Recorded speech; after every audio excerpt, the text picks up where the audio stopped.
We live, Man, baby. what's good, man? That's my dog. D Mace, what it do? Man, what's Danny, introduce yourself to the people, man. Let them know who you are, where you come from.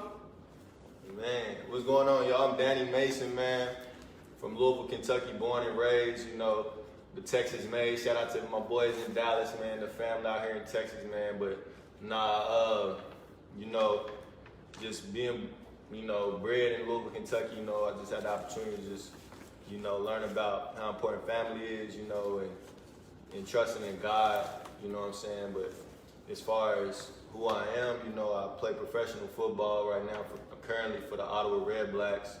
I ran with some small NFL teams called the Denver Broncos, the Chicago Bears. Had great opportunities with them just to, learn the game and to, level myself up as a professional athlete, learn the ins and outs of the business, man, and just, dream chase for a little bit. I mean, I'm still dream chasing, but just, checking that goal off my list, from a athletic standpoint, just sizing myself up with the best in the world, man. And I'm still blessed today to say I'm continuing to dream catch, man, honestly. Let's go. Let's go. Shout out to Louisville, man. Y'all know, Shout out y'all to know my what college it is. too, man. Being from the city, being from Louisville, give me some of your experiences growing up, bro. As far as like the part of the city you stayed in. Man, I grew up, coming home from the hospital. My mother took me home to Iroquois Projects, man. So I remember vividly some of my childhood being there in the south end of Louisville. Wyandotte Park, used to get it in. That's probably where my first, athletic development started, you know what I'm saying? Okay. Just Boys and Girls Club activities, T-ball, basketball leagues, doing things like that. And growing up in Iroquois Projects, that's where I really, first felt love, man. From there, we migrated on west to like the Chablis area.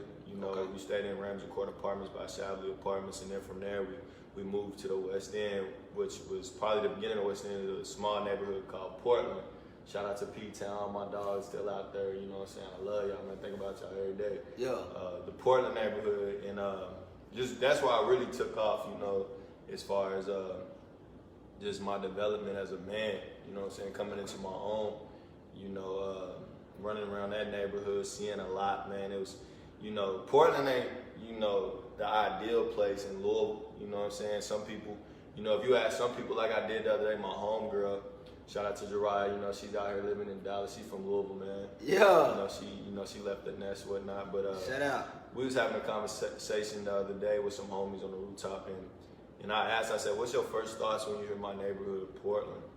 And she was like, "Honestly, Danny, like, her being from the East End or wherever she was from, she was just like white trash. You know what I'm saying? That's how blunt. Just growing up there, it was tough, man. You know what I'm saying? Mom Dukes, at the time, she was just beginning her marriage, and so I did have a 2-parent household for a little bit, you know what I'm saying? Straight up. And so my stepfather, he stepped up to the plate. My dad wasn't around, but that was my dad. You feel me? So, Absolutely. and plus I have my sisters. I'm the best of 6. Yeah. Shout out to my sisters and Shout out brothers, to the man. fam. My granny. Shout out to the whole fam, man. And it took a village, like I was saying. It was a tough environment. Mom Duke's working, Pop's working. And so my granny, luckily, she was down the street around the corner, so we spent a lot of time over there and just avoiding, some stuff you can't avoid, bro. Facts. You know what I'm saying? Being a child running around the neighborhood, you're going to run into things. It's all You know, learning. yeah, you're going to run into a lot of things, from drugs to fights to playing basketball at the rec, football at the park, you know what I'm saying? It's just a total experience that grooms you and molds you in having Christ at the center, bro. Really, helped me as a boy know right from wrong, you know what I'm saying? Because, I was brought up in the church, Churchman Chapel is still in the Iroquois area. Shout out to them, man. Absolutely. But it was one hell of an experience, man. Yeah. Growing up in Louisville. For you to do this, man, is a great opportunity for people like myself, also you, but others, to share their stories, man, and also help guide like the next generation, like we speak about, man, and just making those right turns. You know what I'm saying? Instead of the wrong ones, bro.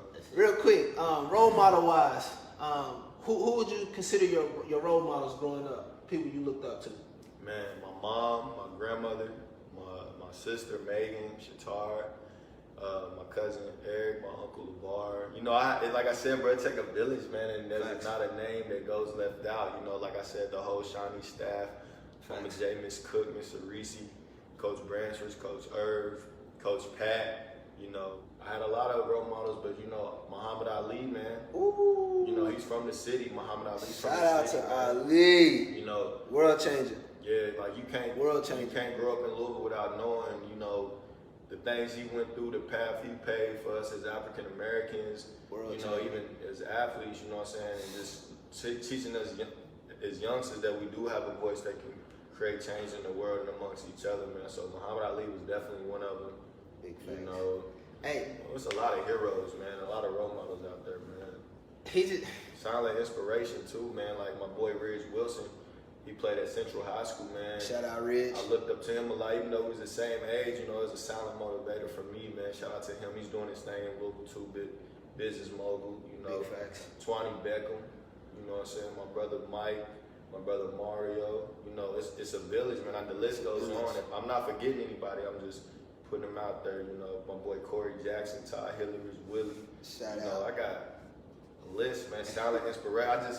It takes a village to mold you, bro. It's like, you know what I'm saying? I went through a lot of shit that really formed me to who I am today. You know what I'm saying? My work ethic, you know what I'm saying? My loyalty, you know what I'm saying? My attitude, you feel me? You know, shoot, shout out to my sister Amber, my little brother Tez, my little sister Nene, you know what I'm saying? Shout out to them, man. He make. Give me some of the adversity you've grown through to get you to where you at, bro. Tell the people a little bit about some of the things that has happened to you during your life that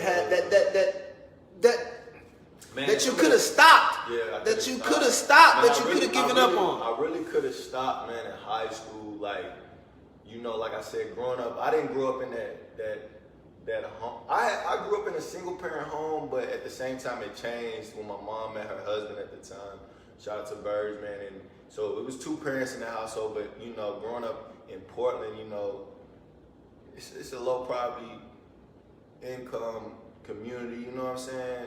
But to us, you know, we was, you know, you was good as home, you know what I'm saying? You weren't really worried about what the next man was doing, but, you know, I was running the streets, bro, and I knew at times growing up, you know, my mom, uncle, granny, just go to school, you know what I'm saying, do your homework, you know, it wasn't too much they could do, because after hours they at work, not getting home till 8, 9 at night. Facts. Calling what you want from McDonald's. That's dinner for us, you feel me? Big facts. You know I'm getting a Big Mac, you know what I'm saying? But you know, I never really sat down when I was young to really take school serious, bro, until it was like my senior year when God really spoke to me, telling me that football was gonna pay the bills. You know, I didn't get good at football until my junior year, and that's when something just clicked. I was leaving practice one day, I swear, God was right walking with me, said football's gonna pay the bills someday. And from there, I was like, okay, I gotta go. I'm gonna get this college thing a try. Shout out to Coach Rayvon and Coach Boyd too, man. They planted a seed. And but when the push came to shove, it was time to take an ACT. I'm like, what the fuck's an ACT? You know what I'm saying? Not that I was dumb or anything. I was typical, let's say, athlete, jock. You know what I'm saying? So I was like, okay, I gotta take this test. You feel me? And I remember I had a game the next morning. I had to take the test. I overslept, bro, on some irresponsible stuff. And then so colleges came, colleges went. I remember Notre Dame coming and talking to me. They wanted to offer me right there, but they was like, you're not a qualifier, man, so you're gonna go to JUCO. Louisville told me that, Kentucky. Everybody's like, go to junior college. I'm like, man, I don't know about junior college. I don't want to get lost in that pool. Facts. You know what I'm saying? A D2 hit me up. Shout out to Coach Morris, man, and Miss Judy at Texas A&M Commerce. I was like, I don't know nothing about A&M Commerce, but all I know is if I'm gonna be cold in football, I gotta go to Texas and run with them boys. You feel me? Facts. So I signed her, but at the end of the day, with that situation, I had an appeal to get in school, so I was like waiting for weeks, bro. Okay. I remember laying on my granny's floor like, I ain't going to college, it's over. You know what I'm saying?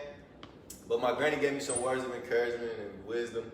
You know, she put a book in my hand about leadership, man, and that really, On God's time. man, that really opened my eyes. And then got that call, said you accepted, man. You come to Commerce, you're gonna play good football, you're gonna graduate college, you know, we're gonna promise you that. And from there, it was just, I hit it, bro, and then Took off like a rocket. yeah, man. And I remember just laying on my granny's floor, bro. I was upset at myself, bro, because I knew I wasn't no idiot. You know what I'm saying? I just wasn't focused. I was focused on the wrong things in high school, getting caught up in living in the hood. You know what I'm saying? Worried about the right now instead of planning for tomorrow. You know what I'm saying? Facts. Like, you know, if I could tell my younger self a few things, man, don't get caught up in the whole, you know, trying to fit in, trying to, you know what I'm saying, girlfriend stuff, you know what I'm saying, I mean, it's life, you're gonna go through that as a high schooler, you know what I'm saying, but, you know, I had situations I don't want to speak on, you know, but that little childish stuff, you know, and trying to make some money too, you know what I'm saying, like, you know, and some of your partners going down that path, but, you know, they looking out, so they saying, Ron, what did you feel me? Stay focused. Stay focused, man, put the work, I always put the work in, but if I could just tell my youngest self, man, focus on the straight and narrow, man, instead of looking left or right at times, you know, feeling like you're not enough because you live in Portland, you know what I'm saying, and you see these other guys up the street, you know what I'm saying, that's doing good things on newspapers, But your time will come, because at the end of the day, you know, I look back on it, at the end of the day, I was one of them guys that was in the newspaper, that had these schools coming, you know what I'm saying? Shout out to Riz, man, because he sent a lot of schools my way. Facts. You know what I'm saying? But The topic of the month, bro, is self-respect. You know, what's your definition of self-respect? man, loving yourself, man. Like, really looking yourself in the mirror and knowing, you know, that you're enough, that you're beautiful, that you belong, that you're smart, that you're intelligent. Sometimes you gotta pat yourself on the back, man, because we live in a cold world, man. And then sisters busy, brothers busy, granny's busy. You know, everybody ain't got time to be like, good job, Chris. You know what I'm saying? They rooting for you, but you know they got their own stuff they handling too. Pat yourself on the back. Love thyself. You know what I'm saying? Like in the Bible, it says, love your neighbor as you love thyself. Facts. You know, it don't leave self out. It don't say love your neighbor. No, it start with self. Facts. Love your neighbor like you love yourself. Definitely. You know, self-respect. You know, really knowing like when it's time to lay some things to the side and focus on your growth. You know what I'm saying? Putting yourself first.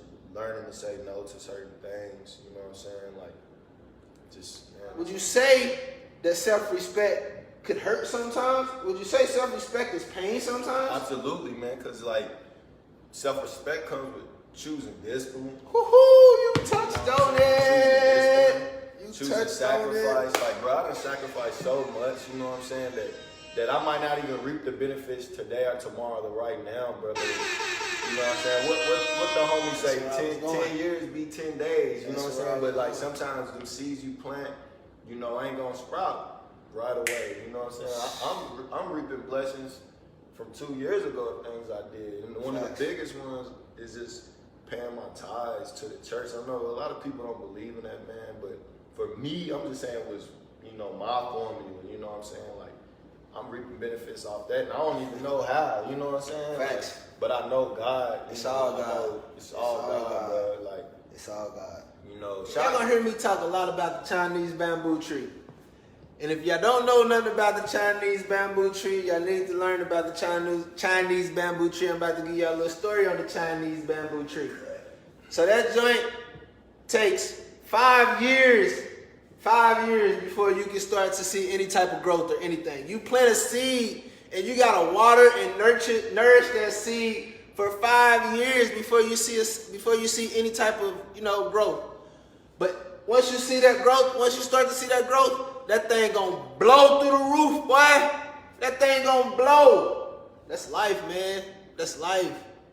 Nothing that we do is gonna come. Y'all think it's the microwave effect. We so used to now. We want it now. We want it now. No, it's not gonna happen right now. It's not. It might not happen tomorrow. But if it's for you, it's gonna happen. You know why? Because your story's already written. Yeah, 100%, man. God already wrote our stories. Yeah. Why we fretting? Why we worrying? Why we doing any of that? Like, our story's already written. Bruh, like, My bad, but you talk about the bamboo stick, and I'm thinking about when you asked me something I went through where I could have easily gave up, bro. You know, going through college, I balled, you know what I'm saying? You know, All-American, 2-time All-American, you know what I'm saying? One of the best linebackers to do it. Like I said, when I had to come to Texas and run with them boys, you know, 2-time All-American, Division II, it is what it is, but I ended up playing in the D1 All-Star game. You know what I'm saying? I had everything my senior year pointing to like, nigga, you gonna get drafted, you feel me? Facts. And then I never got that call, never came, bro. It never came. I remember being in Cali training, got a call from Coach Carter, shout out to him. He's like, man, come back to school and get your degree, man, finish school. And I'm like, man, I really don't want to go back to commerce because it's like, damn, I'm going to be. He's like, come back to school, coach, get your degree, and you just go from there, you feel me? And I was like, damn, I really don't want to do all that because it's my partners I'm coaching. Facts. Homies I done ran with for 4 years, you feel me? Facts. And then it's the embarrassment from the student body that I thought about that really didn't even matter, you know what I'm saying? So I'm like, okay, coach, I'm going to come back. You know, I swallowed my pride. Went back for a whole year. I didn't play football for a whole year. But I was around the game, but it's different when you playing and then you trying to put the coaching hat on, seeing it from the opposite sides now, you know what I'm saying? Facts. And you see dudes doing what you can do, but better. What you want to do. You know what I'm saying? So a lot of self-restraint. That's what I talk about, the self-discipline, man. So for that whole year, bro, I busted my ass. School, did the best I could with coaching, try to stay locked in with that. Coach the homies up. You know, thankful my granny gave me that book a long time ago about leadership. You know what I'm saying? But I just busted my ass on the late nights, bro. I was doing all that school. When did I have time for the gym? At 10 o'clock at night when the gym was open, I had a key to the weight room, so I finished my duties as a coach, as a student. Then I go lock in as a player. But I had to lie to myself that whole year, like, Danny, keep grinding. The call gonna come. And I remember leaving the field one day, working out. One of my best friends I played with, RP, my boy Joe, he's like, Danny, keep grinding, because you're going to be one of them stories. Facts. And that spoke echoes to me, you know, it just moved me, you know. And he's dead now. Rest in peace, Joel, you know. And that's one thing I tell the youngsters, even us now, us adults, man, don't ignore the signs. The signs are there. You know what I'm saying? Listen to the signs, see the signs, because the signs are there. You know what I'm saying? It might not be how you want them to be, but the signs are there, from bad relationships with people to your job to, you know what I'm saying, opportunities you want to go after, but you scared. You know what I'm saying? So that whole year, I busted my ass in the weight room. You know what I'm saying? Late at night, getting up early, doing that, flipping the switch, switching hats. You know what I'm saying? Coaching hat, putting on my student hat because I want to graduate. All right, now I'm gonna play, put back on the helmet. You know what I'm saying? But I finally got a call, bro. And you know my goal was what? NFL. I got a call from the IFL. I'm like, I've never heard of arena football in my life. I'm like, is this semi-pro? Bing! Nah, it's arena. I'm like, all right, bet. They're like, we want you to come play. I'm like, all right, bet. I'll call you back. I'm upset at this point. I'm like, what the hell? So my cousin, Leroy, like an uncle to me, he's like, look, Danny, man, like, just because the opportunity didn't come how you expected to see it and what you thought it should have been ain't mean it's the opportunity for you. You know, it's not the opportunity for you. So I took that and ran with it. If I ain't never go back to school, bro, I'd have never made it to the NFL. From there, it just took off. I started playing arena ball, balled out, met a dude at a barbershop, put me on game. My spiritual was there, but it wasn't there. But I remember I went to church that whole year, a little hole-in-the-wall church. You know what I'm saying? I went to church that whole year. When I signed that arena contract, I stood up in church on a Sunday and told the lady, like, yeah, I just signed my first professional arena contract. Let's go. A lady stood up in the church, was like, she turned around and looked at me, was like, God just wants you to know that ain't gonna be the last contract you sign. Big facts. And that was my first contract, so Broncos, Bears, Calgary, Ottawa. So I'm 7 contracts in now. Facts. Since the first one. So if you got faith, bro, and you put the works in behind it, bro, anything's possible, fam. Because God, like you always say, we the highest forms of creation. That's it. God, when he created the world, bro, he said, okay, I'm going to create the world, but my masterpiece is going to be Chris. That's it. You, Danny, y'all. I can't do no better than you. God told us he can't do no. He said, I can't do no better than you. If God can't do no better than us, you know what can we not do, bro? Hey. But you gotta be willing to put yourself out there. You gotta be willing to go over some mental hurdles. You know what I'm saying? Because it's not easy At all. It's not easy At all. It's At all. If it was easy, everybody would do it. Man. For real though, this shit ain't easy. Hey. You know what I'm saying? Being away from your family, doing, you know what I'm saying, trying to build. I always say create the life you want. Facts. You know what I'm saying? This shit ain't easy, bro. You're gonna go through up and downs. Life's a roller coaster of experiences and emotions. You know, but if you keep that end goal in mind, like my boy Marlon say, shout out to them boys, Marlon, TG, all my dogs. Shout out to the dogs. Big Roy, you know what I'm saying? All my dogs along the way. Johnny, Sad, you know what I'm saying? Social, you know what I'm saying? Big Will. But nah, like he said, start with the end in mind, you know what I'm saying? But always believe in the power of now, what you're doing right now that's gonna propel you, or just, you know what I'm saying, take that next step. You know what I'm saying? Start with the end in mind, but always live in the power of now. You know, you feel like you need to go run, I'll do it tomorrow. Do it right now. Right now. Oh, right now. I broke my leg, you know, I finally got, you know, going through the ups and downs of the NFL. Yeah. Shout out to Champ Camp, man. One of the best football camps in America. Big facts. And so we went out there, pulled up, worked the camp. Him and Champ, like me and you, they brothers, you feel me? So we went back to Champ's house, ate, kicked it with his family, and everybody disappeared. I'm watching TV, I just noticed it got quiet. I'm like, man, where everybody go? I know they was showing him the house. Champ come up. He's like, man, what's up? I'm like, man, what's good?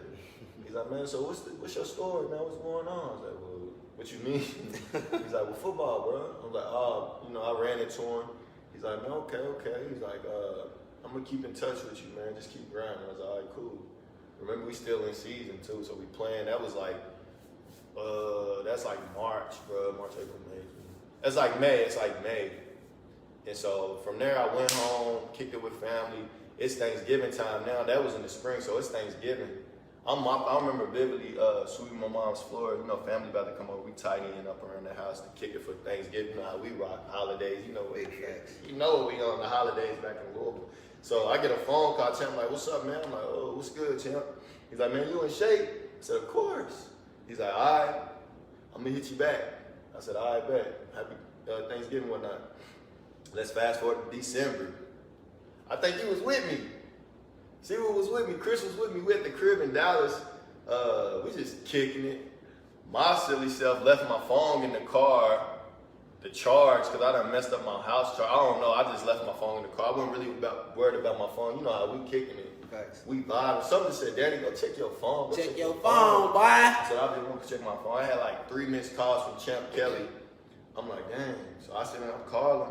He's like, yeah, but we're going to fly you out for a workout. You in shape? I said, yeah, of course. Keep in mind, this is like a whole month later. You know what I'm saying? On his time. On God's time, you know what I'm saying? And I flew out, did the workout. I'm about to leave. They's like, yeah, Champ want to holler at you. I'm in Denver, back in Denver. He's like, yeah, I'm going to call you. Hit me when you get home. So I hit him. He's like, how you feel about the workout? I said, man, I feel like I was the best linebacker there. He said, yeah, we do too, man. He's like, what we gonna do, man? We're gonna fly you in a few weeks and sign you to the team. How's that sound? I said, man, that sounds amazing, dog. So how does a kid from Portland, Louisville, Kentucky, out of the West End, Shawnee High School, ain't never been like, you know what I'm saying? I was honorable mention All-State or whatever it may be. You know, I'm a neighborhood hero, you know, ball, whatever it may be. But I was never that. I went to a D2. That grind. You know what I'm saying? I was never lights, camera, action on the big tabloids, you know. The grind though, bro. Your talent can only take you so far, but it's your hard work that'll get you noticed and keep you in the dough. And that's from business to sports to school, whatever you know what I'm saying, what it is, whatever's on your plate at the time. But, you know, I ended up signing, bro, and I ended up making a team. You know what I'm saying? That was the hardest I ever worked in my life in football. That was in 2015. And that was Super Bowl run, right? So I'm on the team. Peyton Manning, D Ward, all these superstars. P Manning in the building. TJ Ward, everybody. You know, we deep. You know what I'm saying? I'm like, damn, I just made the team. You feel me? But once again, I got molded and prepared for this business, bullshit, and then it's the game itself. So once again, I got caught up in some bullshit with a guy getting hurt. They needed to make room for a new old lineman. They brought 2 guys in that played offensive line, and I'm leaving out. You feel me? I'm like, they don't even play my position. I don't even play that position. Why am I getting released? And the coach told us he was gonna promote from within. You know what I'm saying? So from there, I got sent. Champ, keep in mind. Look. Sound like to me, he got cut, right? Mm-hmm. But did he quit? Mm-hmm. He about to tell you something else. He got cut, but did he quit? Go ahead, bro. So I got cut from Denver, man, due to somebody else getting hurt at another position that make room. They like, you didn't do nothing wrong, Danny. You didn't do nothing wrong. Of course not. Of course not. But obviously I didn't do enough right. You know what I'm saying? Something, you know what I'm saying? I didn't do enough right. Okay. You feel me? That's how they trick my mind, you know what I'm saying? Like, okay. All right, Danny, you Mind obviously knows. didn't do nothing right. You didn't make enough plays. You didn't do something right. Even though I did bust my ass. Just the bullshit. It's business, it's bullshit, then it's this game itself. You know, and that might have been business. I don't know. You know, but from there I went home. Keep in mind, Champ put me on, right? Champ put me on with the Broncos, but right before the season, he left for another position with the Chicago Bears. So I don't even see Champ. I'm just like, Calgary called me. I went to Canada. Life-changing experience. Never been out the country, man. And then from there, from Calgary, BS happened, hurt my ankle. You know, it's football. At this point, it's just football, man. Stuff happens. Ottawa called me, bro, in 2018. Went up there, had a good little season, bro. They believed in me enough to re-sign me. In 19, last year, supposed to be like, for me, my breakout season to really put my stamp on 18 and just propel myself. Not yet. You know, and then came back around, second game of the season, third quarter. I'm like, man, I need to make a play. I need to get a sack. I told the cameraman, hey, get the camera ready. I'm about to get a sack. I need you, you know. So I got the sack. Somebody fell on my leg. Got the sack, though. Got the sack, though. Somebody fell on my leg. Snap. Broke my tibia, man. I was done for the whole 2019 season, bro. Never broke a bone. I thought I was the black Superman. I'm like, you know, but God set me down for a reason, bro. You know what I'm saying? And from there, it's just been just straight grind mode, you know what I'm saying? And it's still been an uphill battle, but you know, I'm still not there yet, but Still fighting back. I'm still fighting back. I'm still working, you know what I'm saying? But, you know, I just learned, like, man, you just gotta live in your grind, live in your journey, and trust the process, bro. Endure the process, like you say. Enjoy the process. Enjoy every bit of it. Because at the end of the day, bro, it's just one hell of an experience. And I can honestly sit here today and say I done met hella people along the way. I done played football on every level. Facts. On every level. Facts. And I got coaches like call like, hey, when you done playing, you know we got you. You know what it is. From NFL to, you know what I'm saying, college, whatever it may be. So I'm blessed that God has allowed me to use football as a vehicle just to gain experiences, meet family, friends, you know what I'm saying? It's just, you know, it's been crazy, but it's crazy because, like, I know in my heart, football is just one piece of my life, bro. That's it. I admire That's it. my homies with wives, kids, homegirls with husbands and kids, business owners, yo grind. I'm like, I can't wait, but I cannot wait to just step into a new phase of my life when God's calling me to do that. You feel me? Right now, He still want me to knock heads loose. Facts. You know what I'm saying? So I'm gonna continue to do that. But He never said how football was gonna pay the bills. I might be the next Nick Saban on y'all ass. You know what I'm saying?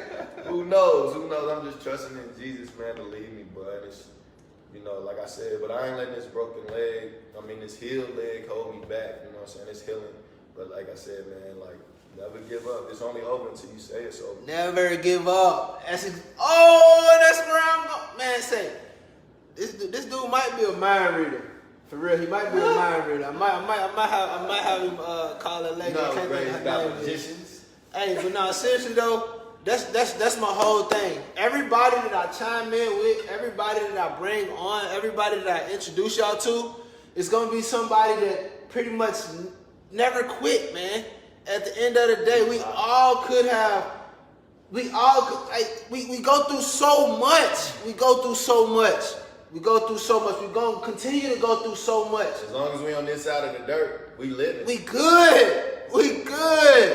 Period. As long as we're able to see, walk, talk, smell, taste, jump, shout, hey, thank God. We good, man. We good. Get on your knees and pray every day, man. We Like, never gonna give up. We're never giving up. No matter what it is we're doing, we're never giving up. And we're gonna continue to grow.